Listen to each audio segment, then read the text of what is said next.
जय भीम। मैं मेवालाल और आप देख रहे हैं बहुजन समय। साथियों, आज देश में एक मुद्दा बना हुआ है कि एक देश, एक पार्टी और एक चुनाव, ये लोगों का सरकार मुद्दा बनाना चाह रही है। लेकिन लोगों का कहना है कि जब एक देश एक चुनाव हो सकता है तो एक देश एक शिक्षा एक विद्यालय क्यों नहीं हो सकता है। तो ये सब मुद्दा हैं, बहुत सारे मुद्दा हैं। तो हमारे साथ जो है ये इकोनॉमिस्ट हैं उमेश सर जी। इनसे जानूंगा कि आखिर ये देश कैसे हमारा विकास करेगा और एक देश एक चुनाव क्या मुद्दा ये जायज़ है नाजायज़ है, आखिर मुद्दा होना क्या चाहिए। सर, सबसे पहले आपको जय भीम। जय भीम, नमो बुद्धाय। आखिर एक देश एक चुनाव क्या ये मुद्दा जायज़ है, इससे विकास होगा। मोदी कह रहे हैं कि इससे क्या है कि बजट कम लगेगा। आप क्या मानना है सर, क्या कहेंगे? देखिए, ये जो आपने एक देश और एक चुनाव, ये मांगा किसने था? किसी ने मांगा था? तो जो सवाल था ही नहीं, उस सवाल को पैदा करना के पीछे मानसिकता क्या है? सीधी सी बात है। ये जिन लोगों के ये मानसिक दिवालियेपन का निशानी है। इनके पास जो है, आपने देखा होगा कि बहुत पुराने समय में जब पढ़ते रहे होंगे, जिस बच्चे को कुछ भी नहीं आता था वो बहस से दूर भागता था। आज भी है कि बच्चे जो काम कर स्कूल में नहीं जाते पीछे बैठते हैं। हाँ, पीछे बैठने में भी बहुत लड़के होते हैं, ऐसा नहीं मैं बोल रहा हूँ, लेकिन चर्चा करते हैं। पिछली लाइन में पढ़ने वाले लड़के भी तेज होते हैं, मैं उस बात का नहीं कर रहा।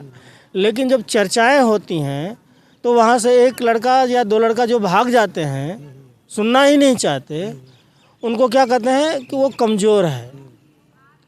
वहाँ तक तो ठीक है, उस लड़के का किसी चीज़ में इंटरेस्ट होगा, वो काम करेगा। लेकिन राजनीति में जो दिवालियापन है, जिसके पास अकल ही नहीं है कोई चीज़, वही आदमी ऐसा बात करेगा कि एक देश एक चुनाव। सर, एक देश एक चुनाव लाने का मुद्दा क्या छोटी पार्टियों को ख़त्म करने का मुद्दा तो नहीं है?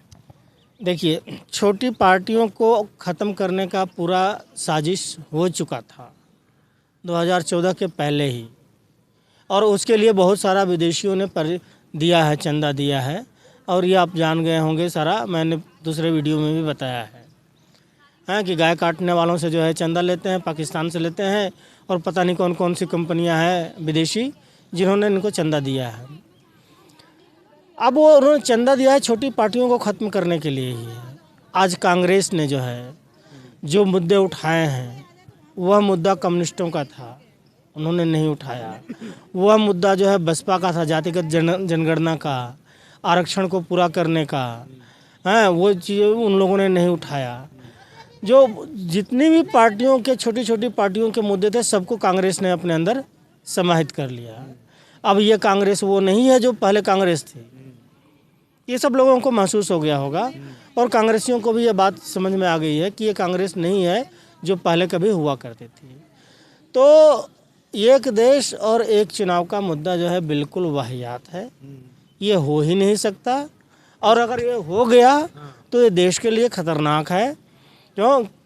अगर जो सत्ता में बैठा हुआ, आपने देखा इंदिरा गांधी के समय इमरजेंसी के समय क्या हुआ, आज भी जो है अघोषित इमरजेंसी है। तो ये इस तरह की चीज़ें होती रहेंगी। इसलिए जो है सरकार, सत्ता हमेशा जो शासन होता है उसको शर्म आनी चाहिए। अगर शर्म नहीं आती है तो लोग होने चाहिए कि उसको जो है शर्माने का तरीका सिखा सकें। उसके लिए मजबूर सरकार होनी चाहिए। मिली जुली सरकार थी, कितना बढ़िया चल रही थी, उसमें अलग अलग पार्टियां भी थीं, सांसद थे, वोट करते थे, चर्चा होती थी, बहस होती थी। पार्लियामेंट का देख रहे हैं कितना चला। इस बार पार्लियामेंट सबसे, भारत के जब आज़ाद हुआ तब से लेकर के इस बार 5 सालों में पार्लियामेंट का सत्र सबसे कम चला है। बहस नहीं हुई है, एक एक मिनट में 2-2 बिल पास हो जा रहे हैं बिना चर्चा किए हुए। ये देश के लिए शुभ संकेत नहीं है। आप घर से लेकर के देश तक सब एक ही बातें लागू होती हैं। इसलिए पागलपन का दौरा पड़ा है जिनको, वही बोलेंगे कि एक देश एक चुनाव। तो उद्देश्य क्या है ये लाने का, एक देश एक चुनाव? आपको क्या लगा, क्या उद्देश्य होगा इसके पीछे? देखिए, ये अभी इसके पीछे जो लोग हैं, आप जो है मोदी जी को मत देखिए, भाजपा और आरएसएस को देखिए। उन लोगों ने कसम खा रखी थी कि हम हिंदू धर्म को नष्ट करेंगे, वो करके मैं वीडियो में बता चुका हूँ। राजनीति को भी ये नष्ट करेंगे। आप कह रहे ख़त्म करने के, वो कहते हैं हिंदू राष्ट्र लाना है, हिंदू राष्ट्र खतरे में है, ये बोल रहे हैं। आप कह रहे ख़त्म करने की बात कर रहे हैं। जब मैं दोबारा उस पर बोल दे रहा हूँ, उसके बाद राजनीति पर आते हैं। धर्म का काम है लोगों का चाल चरित्र ठीक करना, ठीक है ना।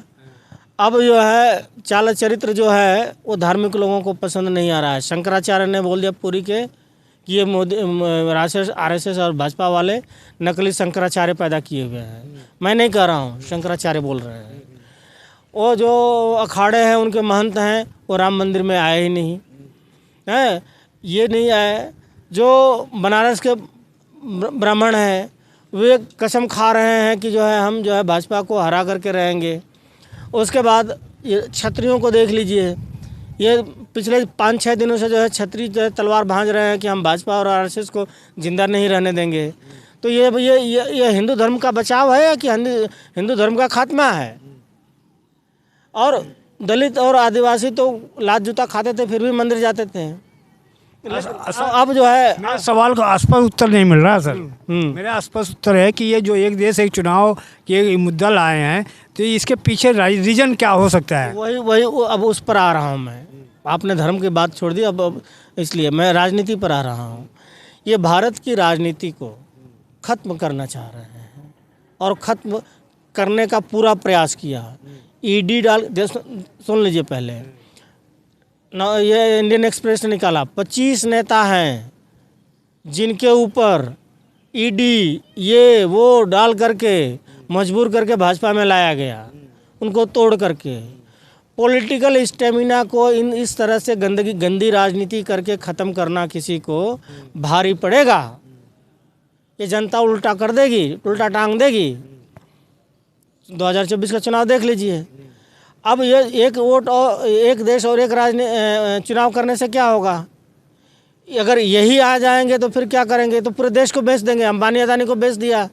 आपको मालूम है देश की संपत्ति का 85% हिस्सा 10-12 लोगों के पास है और बाकी लोग जो है गरीब हो रहे हैं। कोरोना में जब लोग मर रहे थे तो रोज़ जो है 5 करोड़ का 10 करोड़ का 1-2-4 लोग थे जिनका फ़ायदा हो रहा था। लोगों की लाशों के पर जो है मुनाफा कमा रहे थे। एक देश और एक चुनाव बात करने वालों का ये कारनामा है। जिस दिन एक देश और एक चुनाव हो जाएगा उस दिन आपको मालूम है क्या होगा? हिटलर का देखा था ना, कितने करोड़ों को जो है गैस चैम्बर में घुसा करके मार दिया था। इतने दिनों से जो है मोदी जी ने कोशिश कर लिया कि हिंदू मुसलमान दंगा हो, हुआ ही नहीं। जब दंगा नहीं हो रहा तो क्या करेंगे? गैस चैम्बर में डाल करके मारेंगे लोगों को। लोग बेरोजगार हो रहे हैं और सड़क पर उतर रहे हैं, चिल्लाएंगे नहीं? आपका लड़का, किसी का भी लड़का और नौकरी नहीं मिलेगी तो चिल्लाएगा नहीं? और चिल्लाने जाता है तो उसको मार करके जेल में बंद करते हो आप। अब यही करेंगे। ये हिटलर तो कम था, उससे ज़्यादा कर देंगे एक देश एक चुनाव हो जाएगा तो। नेक्स्ट सवाल है सर, इस देश का नाम क्या है? इंडिया है या भारत है? क्या बीजेपी वाले कह रहे हैं कि इंडिया अंग्रेज़ों का नाम दिया हुआ है, तो क्या ये इंडिया तो संविधान में लिखा हुआ है, तो क्या बीजेपी इंडिया शब्द हटाएगी तो संविधान भी हटाएगी? मैं पूछ रहा हूँ ये उल्टा सवाल कि 140 करोड़ का देश है। आज से 10 साल पहले तक किसी को इंडिया और भारत में झगड़ा होते देखा था आपने? नहीं। अभी क्यों झगड़ा होने लगा? जब से इंडिया गठबंधन बना इसे हो रहा है क्या? नहीं, अभी नहीं, तब से अब से का बात नहीं। ये झगड़ा दिया किसने? एक होता है गांव में, शायद आप पढ़े होंगे, गांव के होंगे तो जानते होंगे, एक पौधा होता है, लगा दो तो खुजली हो जाने लगती है। और उसी तरह से जो है नदी में एक शैवाल होता है, अगर वो शरीर में चिपक गया तो खुजली होने लगती है। तो बचपन की शरारतें तो ठीक हैं, ये जो शरारत कर रहे हैं ये खुजली दे रहे हैं। और लोगों के जिनके दिमाग में लग रहा है तो वो खुजला रहे हैं। अब आप हमको दे करके तो नहीं खुजला सकते, मैं तो नहीं खुजलाऊंगा। मैं वैसे बकवास पर बात क्यों करूं मैं? अच्छा, तो आप क्या मानते हैं, इंडिया या भारत? ये दोनों ही है। दोनों ही है, हाँ हिंदुस्तान नहीं है। ना, भारत कहा गया जानते हैं किसको? महावीरों के एक तीर्थंकर हैं भरत, उनके नाम पर जो है भारत पड़ा है। जैन जानते हैं ना, महावीर जी जो है, हाँ, एक तीर्थंकर थे, अंतिम तीर्थंकर। जैन धर्म, बुद्ध और महावीर की धरती कहा जाता है इस देश को। हाँ, बहुत सारे महापुरुष हैं लेकिन शीर्ष पर बुद्ध महावीर कहा जाता है, उनकी धरती है ये। तो वो भारत है, ठीक है ना। इंडिया है, इंडस शब्द से आया है, ये अंग्रेज़ों का दिया हुआ है। तो इंडिया भी ठीक है, भारत भी ठीक है, ये संविधान में है। हाँ है, किसी को कोई दिक्कत नहीं है। क्या हिंदुस्तान भी संविधान में है? ना, हिंदुस्तान नहीं है। तो ये अक्सर लोग, ये जो बड़े बड़े नेता जो है, यहाँ तक मुसलमान भी हिंदुस्तान यूज करते हैं। ये शब्द आया कहाँ से सर, ये जो बोलते हैं? ये अब अपभ्रंश से जो है आ गया है, आ गया है, लोगों की ज़बान पर चढ़ गया है। ये शायर, कवि, ये वो क्या अपनी कविता बनाने के लिए कुछ कुछ शब्द बना दिए हैं, उस पर हमको झगड़ा नहीं करने का है। ठीक है भाई, लोग कह रहे हैं, लेकिन एक देखिए, आपको होता है पार्लियामेंट्री फ्रेज एंड लैंग्वेजेस, मतलब जो भाषा, सभ्य भाषा बोली जाए, जो किसी को भी समझ में आ जाए, हाँ, जो कागज़ पत्तर में लिखा जाता है। तो भारत और जो है इंडिया लिखा जाता है। देश से विदेश से कहीं से बात हो जाए तो भारतवर्ष कहा जाता है, भारत इंडिया लिखा जाता है, हिंदुस्तान नहीं लिखा जाता है। जब विदेश जाते हैं, पासपोर्ट बनवाते हैं, तो उसमें इंडिया शब्द लिखते हो, हिंदुस्तान तो नहीं लिखते हो? नहीं, इंडिया लिखा रहेगा, भारत लिखा रहेगा, भारत गणराज्य, रिपब्लिक ऑफ इंडिया, हिंदी में भारत गणराज्य, और अंग्रेजी रिपब्लिक ऑफ इंडिया, यही लिखा रहेगा। बाकी पब्लिक है, देखिए पब्लिक, मैं पब्लिक हूँ, मुझे बेवकूफ़ होने का पूरा हक है, राइट है। लेकिन सरकार में जो बैठेंगे, जब आप सरकार बना लेंगे तो सरकार को पागल होने का कोई हक नहीं है, राइट नहीं है। फंडामेंटल राइट है किसी भी आदमी को, पागल बने या विद्वान बने। लेकिन जो सरकार में बैठ गया, कोई अफसर बैठ गया, कोई नेता हो गया, उसको पागल होने का राइट है? नहीं है। वो पागल होगा तो कुर्सी से उतार दिया जाएगा। वो तो आपको वहाँ प्रवेश भी नहीं मिलेगा अगर पागल दिवालिया रहोगे तो। हाँ, प्रवेश पाने के बाद भी पागल हो गए तो सरकार, पब्लिक उतार देगी। पागल होने का अधिकार सिर्फ पब्लिक को है, किसी नेता को और किसी अधिकारी को नहीं है। तो जो पागल हो रहे हैं, ऐसे दिवालिया हो गए हैं, एक देश और एक चुनाव की बात कर रहे हैं, और वो हिंदुस्तान की बात कर रहे हैं, और इंडिया भारत में झगड़ा करा रहे हैं, उनको तो उतारेंगे ही पब्लिक। पब्लिक कह चुकी है कि देखो भैया, हमको ही पागल होने का हक है, तुम नहीं हो सकते। अच्छा सर, एक लास्ट सवाल है, क्या संविधान से इंडिया शब्द हटा देना चाहिए या नहीं हटाना चाहिए? फिर वही बात, उन्हीं के लोगों का सवाल आप हमसे पूछ रहे हैं। ये दोनों ही रहने चाहिए, इंडिया भी रहना चाहिए, भारत भी रहना चाहिए। परेशानी क्या है? अगर कोई आपके शरीर में, ये अंग्रेज़ों का दिया हुआ नाम है सर ये। नहीं, अंग्रेजी नहीं बोल रहे हैं। जब तक अंग्रेजी बोलेंगे नहीं तब तक आपको लोग समझेंगे कि जाहिल गंवार है। तो अंग्रेजी बोलना ही पड़ेगा। और अंग्रेजी, आपका कहने का मतलब है, अगर इंडिया शब्द हटाते हो तो इंडिया का भाषा ही मत बोलो, पढ़ो। हाँ, ये जब तक भाषा रहेगा है, जितने भी पढ़े, सभी लोग चाहते हैं कि हमारा बच्चा इंग्लिश मीडियम में पढ़े। इंग्लिश मीडियम में पढ़ोगे और इंडिया नहीं बोलोगे, ऐसे कैसे हो सकता है? ये भाषा में लड़ाई में जो है, यही मैं कह रहा हूँ कि ये दिवालियापन है। इसका कोई लड़ाई ही नहीं था, किसी ने सवाल ही नहीं उठाया, और यार ज़बरदस्ती सवाल बना करके दे रहे हैं और लोगों को लड़ा रहे हैं, लोगों को खुजली दे रहे हैं। ये खुजली जो है बाकी जगह हो जाएगी, हमारे यहाँ नहीं चलेगी। सर एक लास्ट सवाल है बस, सरकार सड़क बना रही है, बेच रही है सर? क्योंकि बड़े बड़े टोल टैक्स लिया जा रहा है, और उस टोल टैक्स में बड़ी बड़ी गाड़ियाँ चलेंगी। वहाँ तो ना बैलगाड़ी की जगह है, ना रिक्शा की जगह, ना और ये क्या नाम है, साइकिल की जगह है। वहाँ बड़े बड़े हाईवे पे बड़े बड़े जो 4 व्हीलर हैं, ये सब चलेंगी। गरीबों का जो व्हीकल है, बैलगाड़ी है, 2 पहिया गाड़ी है, और ये क्या रिक्शा है, ये सब गरीबों का वाहन। वहाँ तो पता ही है। देखिए, आपने 2 चीज़ें बोला है जी। एक तो सड़क, बड़ा हाईवे और टैक्स, 2 चीज़ें बोला है। इन दोनों पर ही मैं बोलूँगा और थोड़ा सा आपका वीडियो 1-2 मिनट लंबा हो जाएगा। देखिए, जो दिखा करके मोदी जी को यह दिखाना है कि हमारा देश जो है इतना बड़ा बड़ा अच्छा सड़क है। मेरा सवाल इसी में एक और है, उसी में जोड़ देता हूँ, आप बता देना।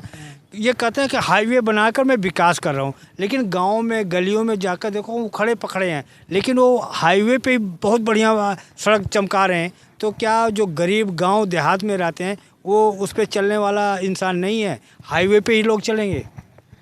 देखिए, ये जो चीज़ें बनाई गई हैं, इंफ्रास्ट्रक्चर डेवलप किया गया है, इसकी ज़रूरत क्या थी, प्रायोरिटी आपकी क्या थी और आप कर क्या रहे हैं?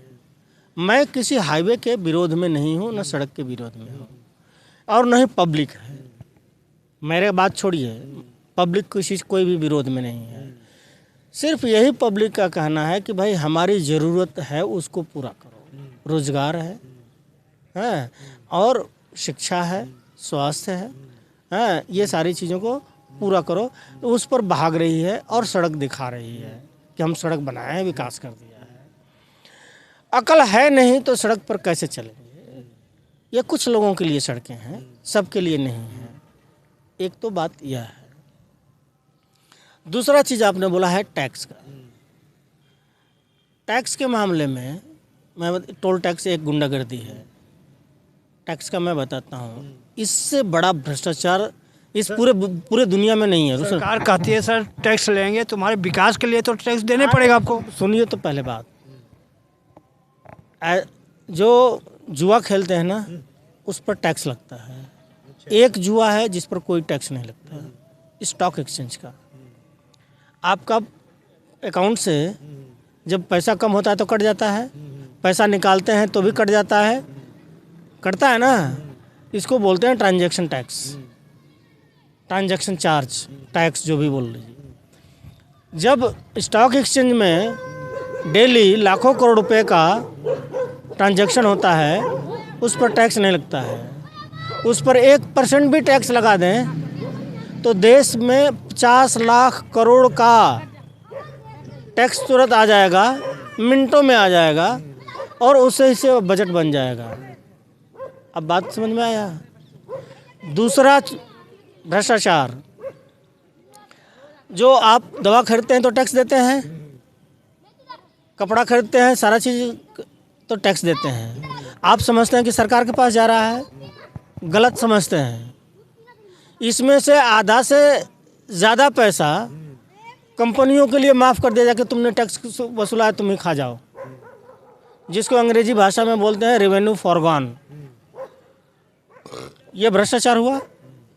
ये दोनों ही अभी और भी भ्रष्टाचार हैं। इसमें रेवेन्यू फॉरगॉन किसका? टैक्स जो है माफ़ करने वाले में हीरे जवाहरात वाले का व्यापार करने वाले कौन गरीब हैं, उनका टैक्स माफ़ होता है।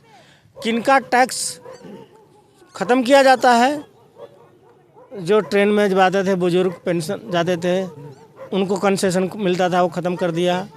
ऐसे बहुत सारे ख़त्म कर दिया इन्होंने। तो जो लोगों को रहती गैस सिलेंडर पर जो थी वो ख़त्म कर दिया। तो ये सारी चीज़ें जो है सरकार का भ्रष्टाचार का, ये चीज़ें, ये तो भी आया ही नहीं है मीडिया में कहीं, किसी देश के मतलब देश की किसी भी मीडिया में ये सारी चीज़ें नहीं आई हैं। तो अगर आप देखेंगे कि ये जो बनाया है ना कि लोगों को दिखाना क्या है, सड़क दिखाना, इतना चौड़ा हमने सड़क बना दिया, ये दिखाना कि हमारे पास पैसा नहीं है, हाँ, लेकिन असली बात छुपा लेना कि किनको किनको हमने माफ़ किया हुआ है। ये जो माफ़ किया हुआ है उसको छुपा लिया और जो दिखा रहा है उसको लेकर दिखा करके लोगों का भावनात्मक शोषण कर रहे हैं।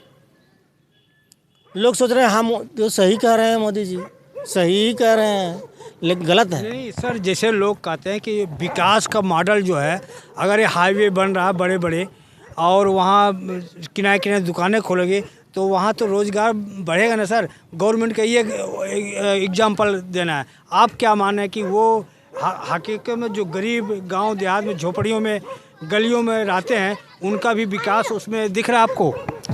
आप ऐसे नहीं मानेंगे, आपको उदाहरण देना पड़ेगा। ऑस्ट्रेलिया का नाम सुना है ना? ऑस्ट्रेलिया का, वहाँ पर एक रैट कमीशन है, चूहा कमीशन। चूहा कमीशन में जो है हमारा भारत भी मेंबर है उसमें। समझ रहे हैं, और एक भी चूहा वहाँ से दूर नहीं कर पाया। चूहा ज्यों के त्यों उतने के उतने, जहाँ खोदिए वहीं से चूहा निकल जाते हैं। सवाल ये है कि ये बेवकूफ़ी वाला काम है। लोगों को दिखाते क्या हैं, लोगों को समझाते क्या हैं, और हकीकत क्या है। ये अकाल इसी को कहते हैं कि बुद्धि का अकाल पड़ जाना। ये बुद्धि का जिनके पास अकाल है, मदारी हम समझे, देश ने मदारियों को पर भरोसा कर लिया, सोचा कि सच में जो है जादू दिखाएगा कुछ, लेकिन जादू ऐसा दिखाया कि वो उल्टा पड़ गया जनता के ऊपर। अब जनता इस बात को समझ चुकी है। ये सड़क दिखाने से कि हम विकास कर लिए हैं और विकास हो गया है, आपका पेट भर जाएगा क्या? मंदिर में जाने से पेट भर जाएगा क्या? सड़क के पास बैठे रहेंगे तो पेट भर जाएगा क्या? आपको क्या चाहिए? ज़मीन चाहिए, जल जंगल ज़मीन में हिस्सा चाहिए। जंगल आपको मालूम है कितना बेच दिया गया कंपनियों को, अदानी को? रेल कितना बेच दिया गया, नदियाँ कितनी बेच दी गई, पता है आपको? नहीं बताइए। नदियों का पानी पर जो है निजीकरण, जंगल आधा से ज़्यादा बिक गया है। वहाँ जो है अभी कोरबा है छत्तीसगढ़ में, लोग आंदोलन कर रहे हैं कि हम उजड़ जाएंगे, जंगल जो है अदानी को बेच दिया। तो ये सारी चीज़ें तो आपको नहीं दिखाई जाएंगी। उनका जो है, आप जाइए छत्तीसगढ़ में, मालगाड़ी में उनका कोयला जा रहा है, आपकी ट्रेन रोक दी जाएगी, वो लेट हो जाएगी, लेकिन उनका टाइम लेट नहीं होना चाहिए। और आपको दिखाते हैं हम इतनी चौड़ी से, उनका सामान ले जाने और ले आने के लिए सड़कें चौड़ी की गई हैं, और आप सोचते हैं कि। तो आप बताइए, आपके समझ से क्या होना चाहिए विकास का मॉडल? विकास का मॉडल क्या नहीं होना चाहिए, मैं तय करने वाला नहीं होता हूँ। आइडिया तो होगा ना, आप गांव देहात में रहते हैं। तो गांव देहात में देखते होंगे कि एक तरफ को खाने का भी नहीं है, एक तरफ को कहते हैं वहाँ पता नहीं क्या क्या वहाँ होता है। विकास का मॉडल अगर आप सुनना चाहते हैं ना, सबसे पहला काम कीजिए कि कमोडिटी स्टॉक एक्सचेंज पर रोक लगा दीजिए। बाबा साहब ने रोक लगाया था कॉन्स्टिट्यूशन असेंबली की बहस में। उसके बाद से चीज़ों का महंगाई तुरंत दूसरे दिन से ख़त्म हो जाएगा। कैसे, थोड़ा एग्जाम्पल से बताएं जरा। जो किसान पैदा करते हैं ना, टमाटर 200 रुपये किलो हो गया, प्याज 200 रुपये किलो हो जाएगा, लहसुन 400 रुपये किलो हो जाएगा। आज किसी और का होगा, कल किसी और का होगा, परसों किसी और का होगा। ये कौन तय करता है? ये तो क्या कहते हैं, डिमांड और मांग पर डिपेंड करता है ना। फंड की बात बोलेंगे, डिमांड सप्लाई का मालूम है? स्पेलिंग लो कर, इसी को बोलते हैं रेडीमेड विद्वान। रेडीमेड विद्वान इकोनॉमिक्स से ही पढ़ाया जाता है ना। इकोनॉमिक्स की स्पेलिंग जान लेने से इकोनॉमिक्स हो जाएगा क्या कोई? कमोडिटी एक्सचेंज का नाम आप क्यों नहीं जानते? पढ़े लिखे हैं ना, क्यों नहीं सुना आपने? बताइए। कॉन्स्टिट्यूएंट असेंबली में डिबेट हुआ था, उस पर प्रतिबंध लगा था, उसको किसने चालू करवाया? किसने चालू करा? इन्हीं आरएसएस और भाजपा वालों ने लड़ करके चालू कराया। वो क्या होता है वो भी तो बताइए। वही बता रहा हूँ, आप सुन नहीं रहे हैं। किसान जो पैदा कर रहे हैं वो अपनी वस्तु का रेट नहीं तय कर सकते, न सरकार तय कर सकती है। उस पर तय करेंगे कुछ बड़े बड़े व्यापारी, और वो बड़े व्यापारी ही तय करते हैं कि आज जो है, कल जो है गेहूं का रेट क्या, आटे का रेट क्या होगा, प्याज का रेट क्या होगा, और किसका रेट। और जो रेट तय करेंगे वही उनका फ़ायदा होता है। तो ये जिसने पैदा नहीं किया, खेत में गया नहीं, वो तय करने वाला कौन होता है? वही होता है कमोडिटी एक्सचेंज। उसको जो है एसेंशियल कमोडिटी एक्सचेंज। मैं आपको ये बता रहा हूँ कि आजकल एक किसान का अलग परिभाषा है कि यहाँ शहरों में आ गए तो किसान का परिभाषा गमलों में पानी दे तो वो असली किसान है, और जो कीचड़ में पड़ता है उसको किसान गिनती नहीं करते, वो हलवाहा बोलते हैं उसको। क्या कहेंगे? नहीं, ये किसान जो है ऐसा ना, वो एक कहावत है कि कहावत उसको ऐसे समझिए कि शब्दों का मीनिंग बदल दो। लिंग्विस्टिक पॉल्यूशन होता है, भाषा का प्रदूषण। किसी की भाषा प्रदूषित कर दो ना, तो वो दूसरी भाषा बोलने लग जाता है, उसको खुद भी समझ में नहीं आएगा। जो किसान की का मीनिंग है उसमें प्रदूषण फैला दो, तो वो बात समझ में नहीं आएगी, ना किसान को समझ में आएगी, ना आपको किसी को। बस वैसे ही होता है। आप कल्पना कीजिए, कुत्ते को बिल्ली की तरह बोलना सिखा दीजिए तो कुत्ते की प्रजाति में वो जिंदा रह पाएगा? नहीं रह पाएगा। नहीं। आदमी की भाषा को में प्रदूषण फैला दीजिए तो आदमी तो जिंदा रहेगा, लेकिन वो ठोकरें खाता रहेगा।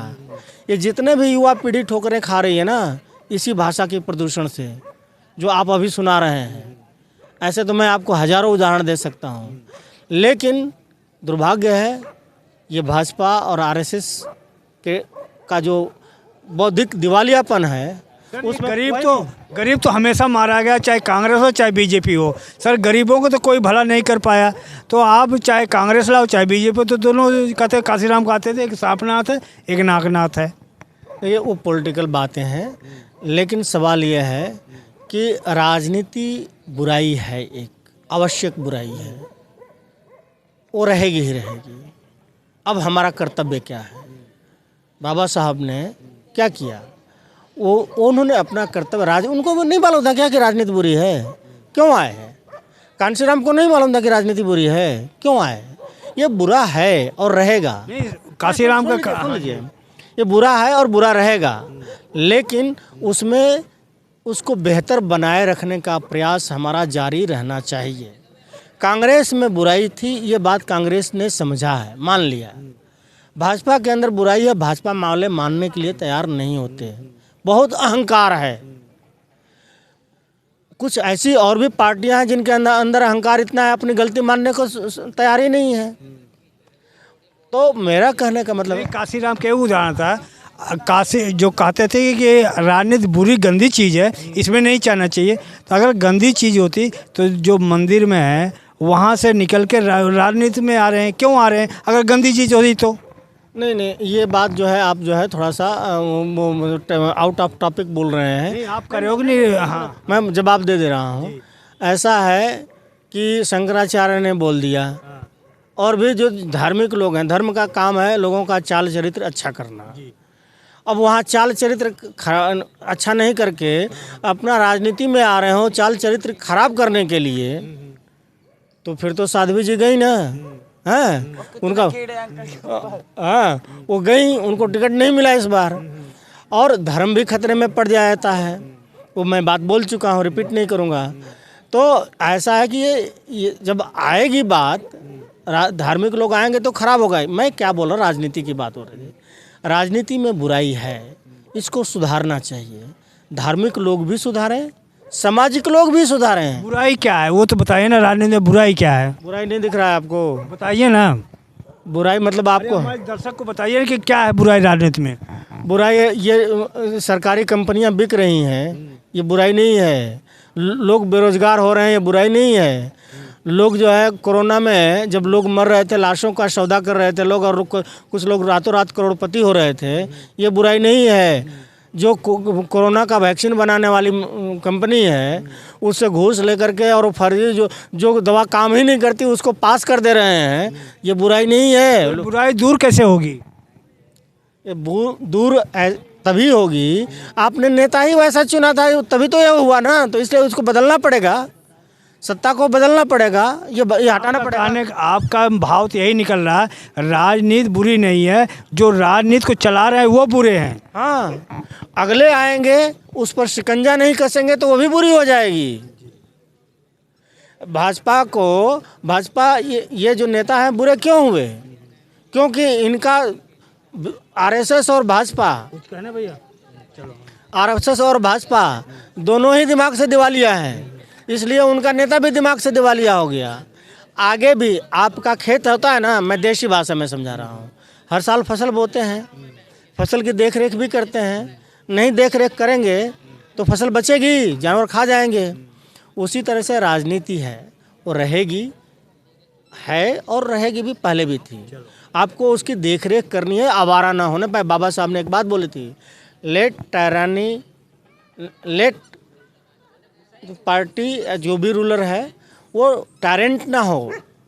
टायरेंट का मतलब होता है तानाशाह, शासक को तानाशाह मत होने देना। मतलब क्या, उस पर नज़र रखना। अब नज़र जो लोग रख रहे हैं उनको ये देशद्रोही कह दे रहे हैं। ऐसा तो नहीं ना चाहिए। कांग्रेस में भी देशद्रोही तो नहीं कहते थे कम से कम। हाँ, बात करने के बड़े बड़े राजा महाराजा भी अपने यहाँ रखते थे ऐसे लोग जो सच बोल सकें।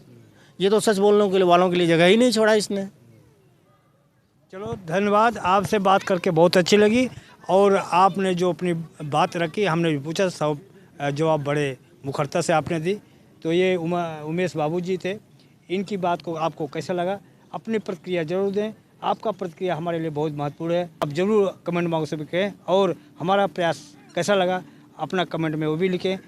मैं मेवालाल, बहुजन समाज, दिल्ली। जय भीम, जय भारत। तो आप हमें आर्थिक सहयोग के लिए सीन दिखाए गए QR कोड स्कैन और फोन पे और गूगल पे और UPI और बैंक अकाउंट में कर सकते हैं। फोन पे, गूगल पे 9250529129, UPI 9250529129 bank account state bank of India AC 1042994628, IFSC code SBIN 00065663।